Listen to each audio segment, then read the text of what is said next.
Hello my dear students, welcome back. My dear students, आज की इस वीडियो में हम सीखेंगे ऑक्सिलरी या फिर जिसे हम हेल्पिंग वर्ब कहते हैं, उनमें से आज हम 3 हेल्पिंग वर्ब जो कि इज, एम एंड आर है, इन तीनों के सही यूज को सीखेंगे। साथ ही साथ जानेंगे कि इनके मीनिंग्स क्या है, मतलब क्या है और ये कौन कौन से सब्जेक्ट के साथ यूज होते हैं।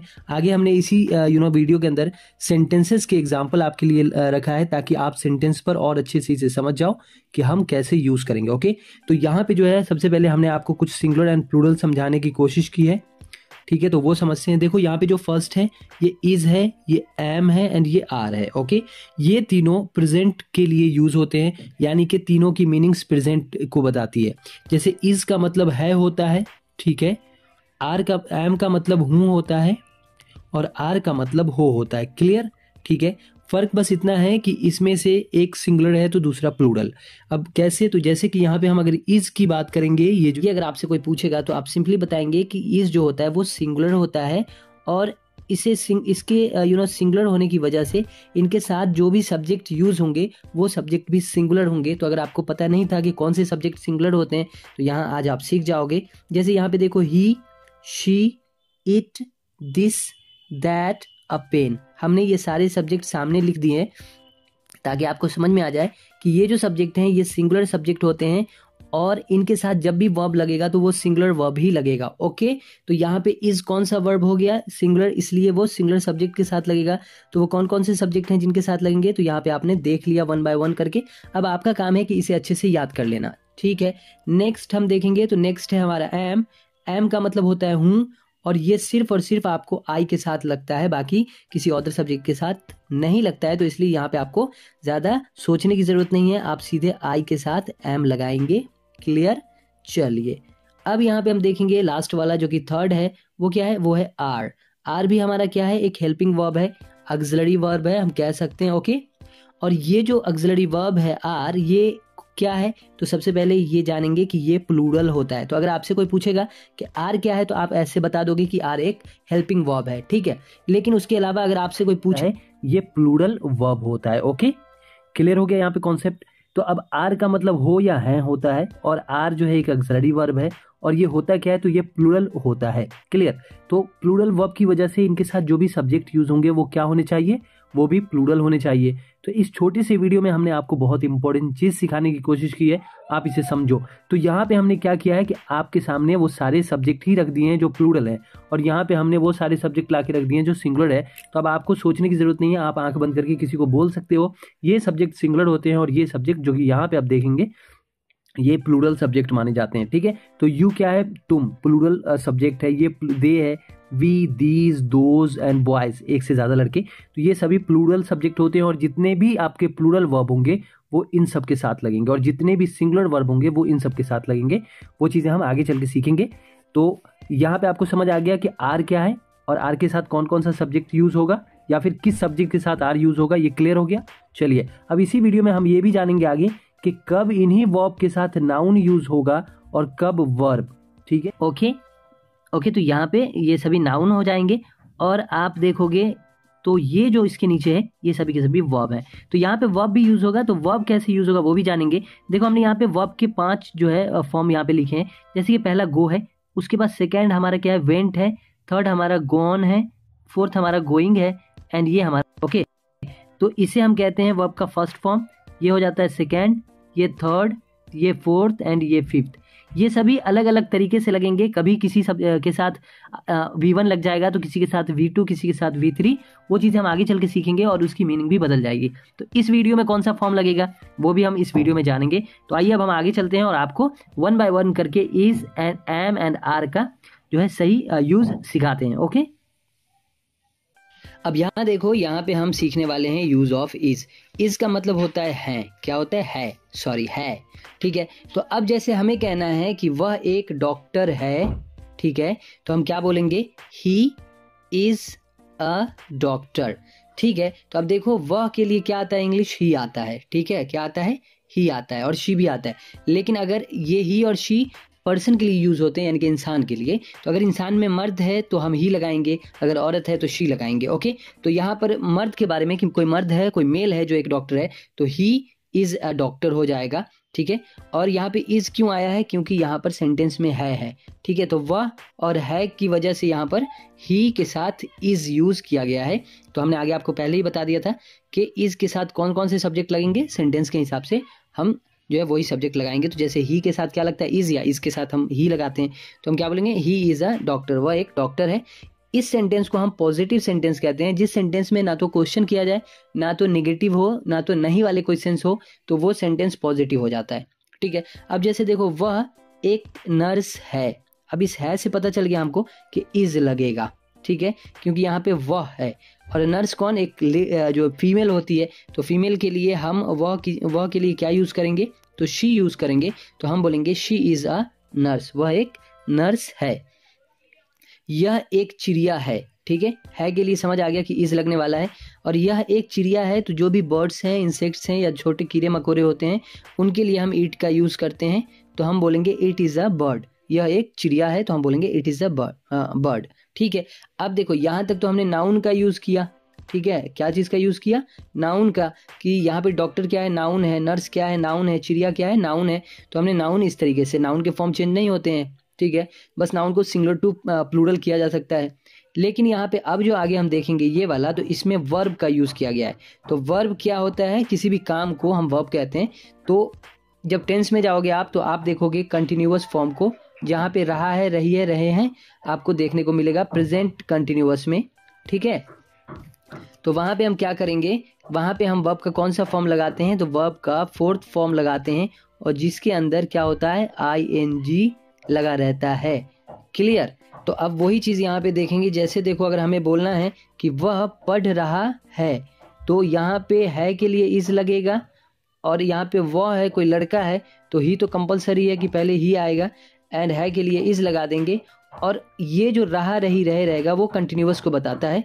तो इस रहा रही रही इससे पहले हम देखेंगे कि काम क्या है। तो यहाँ पे पढ़ रहा, यानी कि काम पढ़ने का है, और वो भी कंटिन्यूअस में है, ठीक है। तो हम इस पढ़ने में ING लगा देंगे और हमारा सेंटेंस बन जाएगा। तो जैसे वह पढ़ रहा है, तो हम बोलेंगे ही इज रीडिंग, ठीक है। अगर हमें बोलना है कि वह खा रहा है, तो खाना का वर्ब जो होता है वो आपको याद होना चाहिए। और जब भी ऐसे सेंटेंस आएंगे, तो आप क्या करोगे, उस सेंटेंस को किस में बदल दोगे, उस वर्ब को फोर्थ फॉर्म में। तो वह खा रहा है, तो आप बोलोगे ही इज, उसके बाद ईटिंग। नाच रहा है, तो ही इज, यहाँ पे बोल दोगे डांसिंग, ठीक है। तो यहाँ पे हमने नाउन और वर्ब दोनों का यूज आपको इज के साथ समझाने की कोशिश की है। आपका काम है अच्छे से समझना, ठीक है। अब देखो, यहाँ पे नॉट का यूज करके भी हमने सेंटेंस बनाए हैं, क्यों, ताकि हम आपको बता सकें कि ये जो भी सेंटेंस में आप नॉट देखोगे, वैसे सेंटेंस को हम नेगेटिव सेंटेंस कहते हैं, ठीक है। और नॉट कब लगता है, तो जितने जहां जहां पे आपको इज दिख रहा है, यानी कि ये जो हेल्पिंग वर्ब दिख रहा है, जब भी नेगेटिव आप यूज करेंगे, तो उस वर्ब के बाद आप नॉट लगाएंगे, ठीक है, ये याद रखेंगे आप। तो जैसे यहाँ पे देखेंगे कि वह एक डॉक्टर नहीं है, नाउन के साथ हमने समझाया है, तो हम बोलेंगे ही इज, वो बोल देंगे ही इज, और इज के बाद लगा देंगे नॉट। अगर नेगेटिव बनाना है, तो ही इज नॉट अ डॉक्टर, वह एक डॉक्टर नहीं है। अगर वह एक नर्स नहीं है, तो she is not a nurse, clear हो गया। चलिए, ये तो नेगेटिव थे, जिसको हम नॉट से समझते हैं। अब आगे जो सेंटेंस है, इसे हम कहते हैं, यहाँ देखेंगे इरेज करके, अब देखो यहाँ पे हमने इज को पहले रखा है, तो इसका मतलब यहाँ पे आप समझो, तो ये इज क्या है, इज है आपका हेल्पिंग वर्ब HV, हम ऐसे शॉर्ट में समझाते हैं HV। तो ये हेल्पिंग वर्ब है, इसी हेल्पिंग वर्ब पे हम सारे सेंटेंस समझ रहे हैं। तो यहाँ पर हमारे सामने ये वर्ब कहाँ आ गया है, यहाँ पर ये वर्ब आ गया है पहले सेंटेंस में, और जो पहले था सब्जेक्ट, वो चला गया उसके जस्ट बाद, ठीक है। तो यहाँ पे हो गया इज ही अ डॉक्टर। तो जैसे ही ये वर्ब पहले आ जाएगा, तो याद रखेंगे कि हिंदी में क्या पहले ही रहेगा, ठीक है। चाहे कोई भी वर्ब हो, उसके हिसाब से जो सेंटेंस के मीनिंग होंगे वो ही बदल जाएंगे, बट क्या हमेशा पहले रहेगा। तो जैसे कि इज ही अ डॉक्टर, तो क्या वह एक डॉक्टर है, जैसे ही वर्ब पहले आया, तो क्या पहले आ जाएगा। इस क्या को हम यस नो क्वेश्चन बोलते हैं। जब भी वर्ब से कोई चीज, ऐसा सेंटेंस हम बोलते हैं जहाँ पे क्वेश्चन वर्ड नहीं लगाते हैं, वर्ब को ही सीधे फर्स्ट में लगा के हम क्वेश्चन करते हैं, तो ऐसे क्वेश्चन को हम यस नो क्वेश्चन कहते हैं, और इसका रिप्लाई भी यस नो में देते हैं। अगर वह एक डॉक्टर है, तो हम बोलेंगे yes he is a doctor, अगर नहीं है तो हम बोलेंगे no he is not a doctor. Yes no में हमने जवाब दे दिया, बात समझ में आ गया। तो ऐसे सवाल यस नो क्वेश्चन कहलाते हैं। इज ही अ डॉक्टर, क्या वह एक डॉक्टर है। इज शी अ नर्स, क्या वह एक नर्स है। इज शी एन इंजीनियर, क्या वह इंजीनियर है? ओके, तो यहाँ पे ऐसे सेंटेंस को हम इंटेरोगेटिव सेंटेंस कहते हैं। अब देखो यहाँ पे कुछ एग्जाम्पल है, अगर आपने इस सेंटेंस को समझ लिया है इसका यूज़ तो आप इन्हें बना लोगे, और अगर आपसे बन जाए तो आप हमें कमेंट में ज़रूर बता देना। जैसे कि वह एक खिलाड़ी है, इसका क्या होगा आप कमेंट करके बताओ। वह एक चपरासी नहीं है, कौन सा सेंटेंस है ये, इसकी और इसके ट्रांसलेट क्या होंगे आप हमें कमेंट में बताना। क्या वह एक चपरासी है, ये भी बताना है कि सेंटेंस कौन सा है और इसका ट्रांसलेशन क्या होगा। वह नाच रहा है, ठीक है, ये कंटिन्यूअस वाला वर्ब का यूज़ करके हमने आपसे पूछा है, तो ये भी आप बनाएंगे और हमें बताएंगे कमेंट में। उसके बाद है वह नहीं नाच रही है, और उसके बाद है क्या वह नाच रही है। तो अगर आपको समझ में आ गया तो आप इन सभी सेंटेंसेस की मीनिंग्स, सेंटेंस का जो इंग्लिश होगा वो हमें कमेंट में ज़रूर बताएंगे। अब आइए आगे चलते हैं, आगे देखते हैं हम लोग एम का यूज़। ओके, अब देखो एम, ठीक है, एम का मतलब होता है हूँ, यहाँ पे लिखा हुआ है, तो एम का मतलब क्या होता है, हूँ, ठीक है। तो एम किसके साथ यूज़ होता है, आई के साथ। क्लियर हो गया। तो जब भी हूँ होगा तो हम क्या करेंगे, आई के साथ एम लगाएंगे और सेंटेंस बन जाएगा। यहाँ भी नाउन और वर्ब दोनों देखेंगे। सबसे पहले नाउन देखते हैं, तो जैसे कि मैं एक डॉक्टर हूँ, तो हूँ के लिए हम क्या लगाएंगे, एम, और यहाँ पे मैं तो आई एम अ डॉक्टर, मैं एक डॉक्टर हूँ, आई एम अ डॉक्टर। सेंटेंस कौन सा होगा, पॉजिटिव। उसके बाद है आई am not a doctor, I am not a doctor, मैं एक डॉक्टर नहीं हूँ, सेंटेंस हो जाएगा नेगेटिव। अब देखो यहाँ पे नॉट कब लग रहा है, एम के बाद, ठीक है। तो ये एम क्या है, एम आपका हेल्पिंग वर्ब है। जिस तरीके से इज आपका हेल्पिंग वर्ब है उसी तरीके से एम आपका हेल्पिंग वर्ब है, उसी तरीके से आर आपका हेल्पिंग वर्ब है। तो जब भी नॉट लगेगा हर हेल्पिंग वर्ब के बाद ही लगेगा। क्लियर। तो यहाँ पे क्या हो जाएगा, वहाँ पे इज नॉट था, यहाँ पे एम है तो एम नॉट होगा। आई एम नॉट अ डॉक्टर, मैं एक डॉक्टर नहीं हूँ। उसके बाद देखो सेम सेंटेंस, यहाँ पे क्या पहले आ गया है, ठीक है। तो यहाँ पे क्या पहले आ गया, हेल्पिंग वर्ब। वहाँ पे इज से रिलेटेड सेंटेंस था तो इज पहले आया, क्वेश्चन किया गया। यहाँ पे एम से रिलेटेड है तो एम पहले आएगा जब भी हम यस नो क्वेश्चन पूछेंगे। तो जैसे बोल रहे हैं कि क्या मैं एक डॉक्टर हूँ, अब क्या पहले आ गया, तो वर्ब आपका ये सेंटेंस के अंदर वर्ब कौन सा है, यहाँ पता चल गया कि हूँ है वर्ब, तो जिसका मतलब होता है एम, तो एम पहले आ जाएगा। एम आई अ डॉक्टर, क्या मैं डॉक्टर हूँ, सेंटेंस हमारा कौन सा है, इंटेरोगेटिव, ठीक है। तो ये सभी नाउन थे। अब यहाँ पे देखो वर्ब कंटिन्यूअस में जब भी हम सेंटेंस प्रेजेंट कंटिन्यूअस बनाते हैं इज एम आर का यूज करते हैं और वर्ब में आईएनजी लगाते हैं। चाहे कोई भी वर्ब हो उसको आईएनजी करना होता है और सेंटेंस की मीनिंग्स रहा है, रही है, रहा हूँ ऐसे में बदलता है। जैसे मान लो हमको बोलना है कि मैं खा रहा हूँ, सॉरी ये एक गलत लिखा गया, हाँ मैं खा रहा हूँ, तो मैं आई हूँ तो एम, खा रहा, रहा मतलब आईएनजी लगाना है किसमें, खा में। तो खाना काम है क्या चीज़ का, खाने का, तो पहला फॉर्म में ही आईएनजी लगाया जाता है। जो वर्ब का जो पहला फॉर्म होगा उसी में आईएनजी लगा के फोर्थ फॉर्म करते हैं हम लोग। तो यहाँ पे क्या हो जाएगा, आई एम ईटिंग, मैं खा रहा हूँ। अगर मुझे बोलना है कि मैं खेल रहा हूँ तो हम क्या बोलेंगे, आई एम प्लेइंग। मैं बोल रहा हूँ तो आई एम स्पीकिंग। अगर मैं नहीं बोल रहा हूँ तो हम क्या बोलेंगे, आई am not speaking, not speaking. Clear हो गया, एम के बाद नॉट और वर्ब में आईएनजी, क्योंकि काम कंटिन्यूअस वाला है, आई एम नॉट स्पीकिंग, ठीक है। क्या तुम बोल रहे हो, सॉरी मैं से एम से रिलेटेड है तो एम पे, क्या मैं बोल रहा हूँ, तो क्या हो जाएगा, पहले एम आ जाएगा, एम आई स्पीकिंग। क्लियर हो गया। चलिए यहाँ भी हमने कुछ सेंटेंस के एग्जाम्पल यहाँ पे रखे हैं ताकि आप इसे अगर समझ जाओ तो इसकी एक बार प्रैक्टिस कर लो। जैसे यहाँ पे मैं अमीर हूँ, मैं अमीर नहीं हूँ, क्या मैं अमीर हूँ, मैं पढ़ रहा हूँ, मैं नहीं पढ़ रहा हूँ, और क्या मैं पढ़ रहा हूँ। अगर आपको समझ आ गया तो आप इन सेंटेंस के इंग्लिश ट्रांसलेशन जरूर। ओके, अब देखो यहाँ पे हम लोग देखेंगे यूज ऑफ आर, ठीक है। क्या है आर, तो मीनिंग से पता चल जाता है कि कहाँ पे क्या लगने वाला है। तो यहाँ पे आर जो है उसकी हिंदी मीनिंग होगी हो या है। क्लियर हो गया। तो जब भी आप सेंटेंस देखोगे हो या है से रिलेटेड तो आप समझ जाओगे यहाँ आर लगेगा, और अगर आप ऐसे इंग्लिश बोलोगे तो भी आपको समझ आ जाएगा कि इसकी मीनिंग हिंदी में क्या होगी, ठीक है। तो सबसे पहले हम यहाँ पे देखते हैं। तो हमने इसलिए आपको बता दिया था कि कौन से सब्जेक्ट के साथ आर लगेगा, कौन से सब्जेक्ट के साथ इज, और कौन से आई एम लगेगा। तो वो प्रैक्टिस आप पे निर्भर करता है।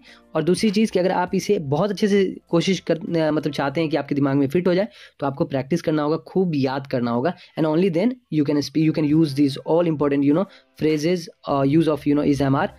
तो I think that you should practise it. Okay, तो हम यहाँ पे सबसे पहले आपको समझाते हैं। यहाँ पे क्या है, यू आर अ डॉक्टर, ठीक है। तो क्या मतलब हो जाएगा, तुम एक डॉक्टर हो, तुम एक डॉक्टर हो, तो तुम मतलब यू, और यू के साथ लगता है आर। तो यहाँ पर देखें क्यों आर लगा है, क्योंकि हो है, प्रेजेंट की बात है। तुम एक डॉक्टर हो, ठीक है, हम लोग डॉक्टर्स हैं, तो वी आर डॉक्टर्स। वी के साथ क्या लगेगा, आर लगेगा, हम बोलेंगे वी आर डॉक्टर्स, हम लोग डॉक्टर्स हैं। वे लोग गरीब हैं, तो क्या बोलेंगे, they are poor, they are poor, मतलब वे लोग गरीब हैं। ठीक है, तो आपको समझ में आ गया कि आर का यूज़ कैसे करना है। सिंपली आर का यूज़ इन सभी सब्जेक्ट के साथ करना है, और जब भी सेंटेंस में आपको बोलना होगा कि तुम ये हो, वे लोग अच्छे हैं, तो दे आर गुड। ठीक है, तो यहाँ पर क्या हो गया, यहाँ पे नाउन का यूज़ हुआ है, वे लोग गरीब हैं तो दे आर पुअर। अब अगर हम, ये तो पॉजिटिव सेंटेंस थे आर से रिलेटेड, अब यहाँ पे नेगेटिव देखेंगे। ये आर क्या है, ये आपका हेल्पिंग वर्ब है जो कि प्लूरल है। ठीक है, तो जितने भी सब्जेक्ट के साथ ये यूज़ होंगे, सभी के सभी सब्जेक्ट क्या होंगे, प्लूरल होंगे। तो ये जो सब्जेक्ट हैं ये क्या है, आपको समझ आ गया होगा कि ये सभी प्लूरल है। तो यहाँ पे जो यू है, अब यहाँ देखो कि तुम एक डॉक्टर नहीं हो या आप एक डॉक्टर नहीं है, इस सेंटेंस को तो हम क्या बोलेंगे, यू आर। और हमने पहले ही आपको बता दिया कि नॉट का जब भी यूज़ करेंगे तो वर्ब के बाद, वहाँ इज था तो इसके बाद नॉट आया, उसके बाद एम से रिलेटेड बताया तो एम के बाद नॉट हमने दिया है नेगेटिव सेंटेंस के लिए। यहाँ पे हम सिखा रहे हैं आर, तो जाहिर सी बात है आर एक वर्ब है, हेल्पिंग वर्ब, तो अब नॉट लगाएंगे तो आर के बाद लगाएंगे। तो हम यहाँ पे बोलेंगे you are not a doctor, आप एक डॉक्टर नहीं है। अब देखो सेम यहाँ पे भी क्या आ गया है, दो सेंटेंस हमने आपको इज एम का बता दिया, जो कि यस नो क्वेश्चन जिसे इंटेरोगेटिव कहते हैं, उससे रिलेटेड कि क्या जब भी सेंटेंस में आपका पहले आएगा तो सेंटेंस में जो वर्ब है वो सेंटेंस जो है कहाँ पे आ जाएगा, वो पहले आ जाएगा। या फिर कभी किसी आदमी के मुंह से सुनो कि इसने किसी वर्ब को पहले रख दिया है, तो समझ जाओ कि यहाँ पे उसने क्वेश्चन किया है आपसे, यस नो क्वेश्चन। ठीक है, जैसे कोई आपसे पूछ ले कि आर यू स्टडिंग, क्या तुम पढ़ रहे हो, ये मतलब होगा। ठीक है, या तुमसे आपसे कोई बोलेगा आर यू अ बिजनेसमैन, तो इसका मतलब हो जाएगा कि क्या आप एक बिजनेसमैन हैं, तो ये यस नो क्वेश्चन में जाता है। अगर है तो बोलेंगे yes I am a businessman, अगर नहीं है तो बोलेंगे no I am not a businessman. ठीक है, तो यहाँ पर क्या हमने एक एग्जांपल यहाँ पे रखा है, जैसे आर दे पुअर, तो आर पहले आ गया और दे मतलब वे लोग, तो यहाँ पे हिंदी क्या हो जाएगा, क्या वे लोग, तो हम बोलेंगे आर दे पुअर, इसका मतलब क्या वे लोग गरीब हैं। ये यस नो क्वेश्चन कैसे हुआ, अगर इसका जवाब होगा कि हाँ वे लोग गरीब हैं तो हम बोलेंगे यस दे आर पुअर, अगर नहीं है तो no they are not poor. तो यस नो में हमने जवाब दिया। तो जब भी हेल्पिंग वर्ब पहले आएगा तो वो वाला इंटेरोगेटिव यस नो क्वेश्चन कहलाएगा, और एक इंटेरोगेटिव बनता है विथ क्वेश्चन वर्ड, जहाँ पे हम what, where, how, who, when, which, whose इनका यूज़ करते हैं, उस पर हम बाद में आपको समझाएंगे। अभी आप इतनी प्रैक्टिस करो, बहुत अच्छे से प्रैक्टिस करो, तो आपको बहुत कुछ समझ में आ जाएगा। बस ये डिपेंड करता है आप पे कि आप किस तरीके से प्रैक्टिस करते हैं। अब देखो यहाँ पे हमने वर्ब का यूज़ रखा है, तो जैसे कि यहाँ पे क्या है, we are eating, we are eating, हम लोग खा रहे हैं, तो हैं मतलब आर। ठीक है, और हम लोग हैं तो वी होगा, मीनिंग याद रखें। अब रहे है तो रहे के लिए आईएनजी फॉर्म देना होगा, किस में, यहाँ पे जो वर्ब रहेगा। अगर खेल रहे हैं तो खेल आ जाएगा, तो खेलना का प्ले होता है। अगर खा रहे हैं तो ईट होता है, तो ईटिंग हो जाएगा। बोल रहे हैं तो बोल रहे हैं, यहाँ पे रहे आ जाएगा, यहाँ पे बोल, तो हम समझ जाएंगे कि यहाँ पर बोल वाला स्पीक होता है, तो उसमें आईएनजी लगा देंगे। क्लियर, तो यहाँ पे क्या है, हम लोग खा रहे हैं तो हम बोलेंगे वी आर ईटिंग, हम लोग नाच रहे हैं तो वी आर डांसिंग, हम लोग पढ़ रहे हैं तो वी आर स्टडिंग। क्लियर, तो आपका ये वर्ब वाला सेंटेंस बन जाएगा जो कि प्रेजेंट कंटिन्यूअस में होता है। तो हमने इसलिए समझाया क्योंकि आर के साथ हम दोनों तरह के सेंटेंस बनाते हैं, इसलिए ये प्रैक्टिस आप करो। अब यहाँ पे भी कुछ एग्जांपल है जो कि आर से रिलेटेड है, तो आपको अगर समझ आ गया होगा तो आप इन्हें भी बनाकर कमेंट में ज़रूर बताइएगा। जैसे कि तुम एक चपरासी हो, ये क्या होगा, तुम चपरासी नहीं हो, इंग्लिश में क्या होगा ये आपको बताना है। क्या तुम चपरासी हो, ये सभी नाउन यूज हुए हैं। उसके बाद देखो तुम पढ़ रहे हो, यहाँ पे क्या बनेगा आपको बनाना है, तुम नहीं पढ़ रहे हो, और क्या तुम पढ़ रहे हो, ये भी आपको बनाना है। तो आज के लिए बस इतना ही रखते हैं, और आप अगर इंग्लिश सीखना चाहते हैं, ग्रामर सीखना चाहते हैं, तो हम आपके लिए बेहतर तरीके से डीप नॉलेज के साथ आपको ग्रामर और इंग्लिश सिखाने की कोशिश करेंगे। हम आपके लिए शॉर्ट वीडियो बनाने की कोशिश करेंगे, इन्हीं लॉन्ग वीडियो को छोटे छोटे पार्ट्स में समझाने की कोशिश करेंगे, ताकि हर एक पॉइंट जो है ग्रामर से रिलेटेड हो, या फिर वो कैब्स कमांड करने हो, या स्पीकिंग के लिए स्ट्रक्चर्स चाहिए, उसे कैसे समझना है, कैसे यूज़ करना है, सारी चीज़ें हम आपको अपने वीडियोस में बताएंगे। बस आप मेरे साथ जुड़ जाएं और हमारे चैनल को सब्सक्राइब कर लें, बेल आइकन को दबा दें, वीडियो को लाइक एंड शेयर करते रहें, और हमेशा मुझे सपोर्ट करें ताकि हम आपके लिए और बेहतर से बेहतर वीडियो बनाएं। मिलते हैं नेक्स्ट वीडियो में नई टॉपिक के साथ, तब तक के लिए बाय बाय।